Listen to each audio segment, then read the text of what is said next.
नमस्कार मित्रांनो, आज आपण इयत्ता 10वी BC मराठी पूर्व परीक्षा 2024 आणि 25 या वर्षीची प्रश्नपत्रिका बघत आहोत. अशा प्रकारे जर तुम्हाला या वर्षीची अजून विषयाची सराव प्रश्नपत्रिका पाहिजे असेल तर तुम्ही खाली कमेंट बॉक्समध्ये सांगा आणि जास्तीत जास्त हा चॅनल सबस्क्राईब करा आणि आपल्या मित्रमैत्रिणींना शेअर करा. 2024 आणि 25 पूर्व परीक्षा इयत्ता 10वी BC मराठी आहेत. वेळ 3 तास आहे. गुण आहे 80. इथे काही सूचना दिलेल्या आहेत, ते तुम्हाला नीट वाचायचे आहेत. आणि प्रश्न पहिला आहे की उताराच्या आधारे सूचनेनुसार कृती करा. 2 मार्कासाठी प्रश्न विचारलेले आहेत. खालील आकृती पूर्ण करा. सावली, माणसांची आणि झाडांची.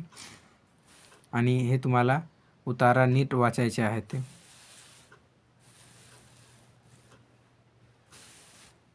इथपर्यंत उतारा आहे. आणि दुसरा आहे खालील आकृतीबंध पूर्ण करा. मुलांचे बघितलेले गुण, आप्पा आणि शिक्षक. आणि तिसरा आहे मी सांगेन जगाला तुम्ही किती गुणी आहात. या वाक्यातील अर्थ तुमच्या शब्दात लिहा. 3 मार्कासाठी विचारलेला आहे. आणि आहे की पुढील उताराच्या आधारे सूचनेनुसार कृती करा. पहिल्या आकृती पूर्ण करा. संत ज्ञानेश्वरांनी सर्वांसाठी केलेले विश्व प्रार्थना. पसायदानाचे अर्थ काय हे तुम्हाला लिहायचे आहेत. आणि हे तुम्हाला उतारा नीट वाचायचे आहेत. त्याखाली तुम्हाला प्रश्नांची उत्तर दिलेलं आहे. दुसरा आहे की खाली जाणे सत्य की असत्य ते लिहायचे तुम्हाला. आणि पहिल्या महाभारत या ग्रंथात पसायदान आहे. दुसरा आहे निसर्गात सगळ्या गोष्टी आपल्या मनाप्रमाणे वागतात. आणि तिसरा आहे वरील उताराच्या आधारे शिकवल्यानाचा हेतू स्पष्ट करा. आणि इथे आलेला आहे खालील उतारा वाचून सूचनेनुसार कृती करा. फरक स्पष्ट करा. थकवा आणि कंटाळा हे तुम्हाला फरक स्पष्ट करायचे 2 मार्कासाठी विचारलेले आहेत. आणि हे तुम्हाला उतारा आहे ते तुम्हाला नीट वाचायचे आहे. आकृती पूर्ण करा. थकवा किंवा कंटाळा ह्याच्या कामावर होणारा परिणाम हे तुम्हाला लिहायचे आहेत. आणि आळसाचे असलेले दुर्गुण हे पण तुम्हाला लिहायचे आहेत. आणि प्रश्न दुसरा आहे की पुढील पद्याच्या आधारे सूचनेनुसार कृती करा. पहिला आहे की आकृती पूर्ण करा. कवीने यश प्राप्तीच्या संदर्भात सांगितलेली सुवचने. कोणते 2 सुवचने आहेत ते तुम्हाला लिहायचे 2 मार्कासाठी विचारलेले आहेत. आणि कवितेतून मिळणारा संदेश ते तुम्हाला लिहायचे आहेत. आणि दुसरा आहे सरिता सागर हे उत्तर येईल असा प्रश्न तयार करा. दुसरा आहे पाखराला सामर्थ्याची ओळख करून देणारी कवितेची ओळ लिहा.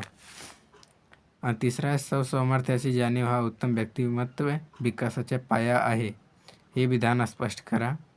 आणि चौथा आहे की घामातून मोती फुललेले या ओळीतील विचार स्पष्ट करा. आणि आहे की खालील 2 कवितांपैकी कोणत्याही एक कवितेची मुद्द्यांना अनुसरून कृती सोडवा. पहिला आहे वस्तू आणि भरतवाक. जर तुम्हाला वस्तू येते तर वस्तू लिहा, नाही तर तुम्ही भरतवाक लिहा. पहिला आहे की प्रस्तुत कवितेचे कवी आणि कवयित्री कोण आहे. आणि प्रस्तुत कवितेचा विषय कोणता आहे. आणि प्रस्तुत कवितेची भाषिक वैशिष्ट्ये कोण आहे हे तुम्हाला लिहायचे आहेत. आणि इथे आलेलं आहे की खालील दिलेल्या काव्यपंक्तीचे असे सौंदर्य स्पष्ट करा. 4 मार्कासाठी विचारलेले. तुझ्या संघर्ष असा की काट्यांच्या संगिनी व्हाव्यात हे तुम्हाला काव्यपंक्तीचे असे सौंदर्य स्पष्ट करायचे 4 मार्कासाठी विचारलेले आहेत. आणि प्रश्न तिसरा आहे खालील पैकी कोणते 2 कृती सोडवा. मधूचे कृती संवेदनशील मनाचे उत्तम उदाहरण आहे. या विधानाबाबत तुमचे अभिप्राय स्पष्ट करा. दुसरा आहे कठोर परिश्रमामुळेच स्वाती महाडिक यांना स्वतःचा निर्धार पूर्ण करता आला. या विधानाबाबत तुमचे मत स्पष्ट करा.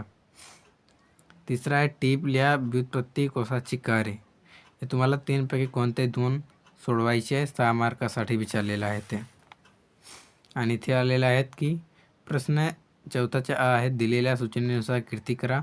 पहिला पुढील विग्रहावरून समासिक शब्द ओळखा. विग्रह समासिक शब्द कानापर्यंत, राजाच्या वाडा, 7 सागरांचे समूह, 10 किंवा 12 हे तुम्हाला समासिक शब्द लिहायचे ते याच्या 2 मार्कासाठी विचारलेले आहेत.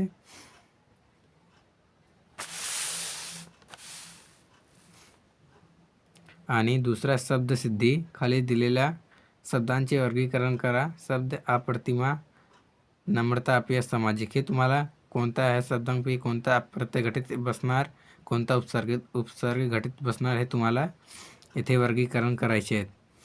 तिसरा आहे, खालीलपैकी कोणत्याही 2 वाक्प्रचाराचा अर्थ सांगून वाक्यात उपयोग करा. चाहूल येणे, सार्थक होणे, थक्क होणे, भान विसरणे. हे चारपैकी तुम्हाला 2 सोडवायचे आहेत. 4 मार्कासाठी विचारलेले आहेत ते. आणि दुसरा आहे, भाषा सौंदर्य भाषिक घटकावर आधारित कीर्ती. शब्दसंपत्ती, आहे की पुढील शब्दांचे विरुद्धार्थी शब्द लिहा. भडक, सुंदर. आणि आहे की पुढील शब्दांचे समानार्थी शब्द लिहा. मन, जीव. आणि काय पुढील शब्दातील अक्षरांपासून 2 अर्थपूर्ण शब्द लिहा. फुलपाखराच्या. डाय पुढील शब्दांचे अनेक वचन लिहा. केंद्र, पाय. आणि दुसरा पुढील कोणते 2 वाक्ये लिहा लेखन नियमानुसार. एकदा त्यांना विचित्र अनुभव आला. हे तुम्हाला शुद्ध लिहायचे आहेत, अचूक लिहून दिलेले आहेत. आणि असं करून त्याचा विश्वास वाढला. नुसत्या सारखं वन्यपासून ट्रेनिंग देणे हा हेतू नव्हता. शिक्षणामुळे माणूस सुसंस्कृत होतो. तिसरा, पुढील वाक्यात योग्य विरामचिन्हे भरून वाक्य पुन्हा लिहा. निसर्गातील फुलं, फळे, वृक्ष, सूर्य, चंद्र एकोप्याने राहतात. हे तुम्हाला ह्या शब्दामध्ये तुम्हाला योग्य ठिकाणी विरामचिन्हे वापरायचे आहेत. आणि चौथा, परिभाषित शब्द पुढील शब्दांना प्रचलित मराठी भाषेतील शब्द लिहा. सर्व, चिल्ड्रन्स, थिएटरे. हे तुम्हाला शब्दातील लिहायचे आहेत परिभाषित शब्द. आणि प्रश्न 5, खालील कृती सोडवा. पत्रलेखन, खाली सूचना फलक वाचा वा त्याखाली कोणत्याही कृती सोडवा. क्रीडा साहित्याचे एकमेव दुकान. हे तुम्हाला खालील क्रीडा साहित्याचे एकमेव दुकान. अग्निस्फोट, विविध खेळ प्रकारांचे साहित्य उपलब्ध. उत्तम दर्जा व टिकाऊ साहित्य, वाजवी किंमत, घरपोच सेवा. पत्ता अग्निस्फोट, शिवाजी रोड, सातारा. संपर्कचे नंबर दिलेला आणि तुम्हाला इथे ईमेल दिलेला आहे. तर काय इथे विचारलेलं की तुमच्या शाळेसाठी आवश्यक असणाऱ्या क्रीडा साहित्याची मागणी करणारे पत्र विद्यार्थी प्रतिनिधी या नात्याने वरील क्रीडा विक्रेत्यास लिहा. किंवा तुम्ही मागवलेल्या क्रीडा साहित्यास वेळेत पोहोचलेले त्याबद्दल आभार मानणारे पत्र विद्यार्थी प्रतिनिधी या नात्याने वरील क्रीडा साहित्य विक्रेत्यास लिहा. किंवा तुम्हाला सारांश लिहायचे आहेत. सारांश लेखन विभाग 1 गद्य विभागातील कृती क्रमांक 1 ई आपटित उताराच्या 1/3 सारांश तुमच्या शब्दात लिहायचे आहे. आणि आहे की पुढीलपैकी कोणते 2 कृती सोडवा. बातमी लेखन, तुमच्या शाळेत साजरा झालेल्या प्रजासत्ताक दिन कार्यक्रमाची बातमी तयार करा. दुसरा आहे जाहिरात लेखन, खालील शब्दांचा वापर करून जाहिरात तयार करा. वह्या, पुस्तके, स्कूल बॅग, स्टेशनरी साहित्य. आणि कथालेखन, खालील मुद्द्यांच्या आधारे कथालेखन करा. एक गाव, तळे, मुंगी पाण्यात पडणे, कबुतराने पान टाकणे, मुंगीचे प्राण वाचवणे, शिकारी येणे, कबुतरांवर बंदुकीच्या नेम, मुंगीने शिकाऱ्याच्या पायाला चावा घेणे, नेम टिकणे, बंदुकीच्या आवाजाने कबूतर उडणे, मुंगी व कबूतर मैत्री. इथे तुम्हाला 2 सोडवायचे, 3 दिलेले आहेत. आणि इथे आलेल्या लेखन कौशल्य ई, खालीलपैकी लेखन प्रकारांपैकी कोणते एक कृती सोडवा. 8 मार्कासाठी विचारलेले आहेत. पहिल्या, प्रसंग लेखन, खाली मुद्द्यांच्या आधारे प्रसंग लेखन करा. परीक्षेच्या दिवशी झाली फजिती, उद्या संस्कृतचा पेपर, मित्रांनी बीजगणितचे पेपर आहे हे सांगणे, उजळणीशिवाय पेपर लिहिणे, परीक्षेचे वेळापत्रक. आणि दुसऱ्या, आत्मकथन, दिलेल्या मुद्द्यांच्या आधारे चौकटीतील खटकाचे आत्मकथन लिहा. नदी, खंत, आजची स्थिती, उपयुक्तता, महत्त्व, आनंद. हे तुम्हाला आत्मकथन लिहायचे नदीची. आणि तिसरा, वैचारिक, वाचाल तर वाचाल या विषयावर तुमची मत लिहा. असे तुम्हाला लिहायचे. असे मी तुम्हाला या वर्षीची पूर्व प्रश्नपत्रिका मराठीची दाखवलेली आहेत 2024 आणि 25.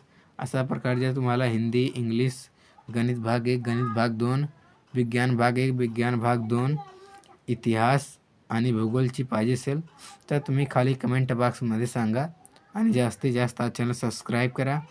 आणि जास्तीत जास्त आपल्या मित्रमैत्रिणींना शेअर करा. काही शंका असेल तर तुम्ही खाली कमेंट बॉक्समध्ये सांगू शकतात. थँक्यू.